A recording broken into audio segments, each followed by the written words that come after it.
C'est à partir du mois d'octobre que la situation s'est fortement dégradée. À moins d'être un devin, faire des projections sur l'évolution de l'épidémie du virus Covid dépend de plusieurs variables difficiles à identifier. Même en termes de nouveaux cas détectés, confirmés au laboratoire, mais aussi dans les hospitalisations, surtout au CHPF. On voit aussi qu'on a des nouveaux cas sur les îles, une quinzaine d'îles qui sont touchées maintenant. Donc on voit une évolution qui correspond à une croissance dans les chiffres et un élargissement dans les îles qui sont touchées. Ce que l'on sait, c'est que sur 270 000 habitants, au moins 8 000 personnes ont contracté la maladie. Autre certitude, à ce rythme, les structures sanitaires seront rapidement encombrées.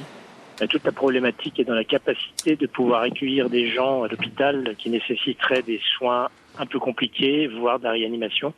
C'est ce qu'on a dit depuis le début de cette crise Covid, c'est au maximum étaler cette crise dans le temps et respecter les fameux gestes barrières pour faire en sorte que les gens qui nécessitent hospitalisation s'étalent dans le temps et qu'on n'ait pas à gérer une quantité importante de patients qui, à un moment donné, ferait qu'on ne puisse plus gérer ça, justement, à l'hôpital et avoir à faire des choix, ce qui serait dramatique. Avec 550 000 nouveaux cas dans le monde, les chiffres du Covid explosent en Europe, aux États-Unis et d'autres pays. Des États dont le pic d'occupation hospitalière ne permet plus de gérer les cas qui se multiplient de façon exponentielle.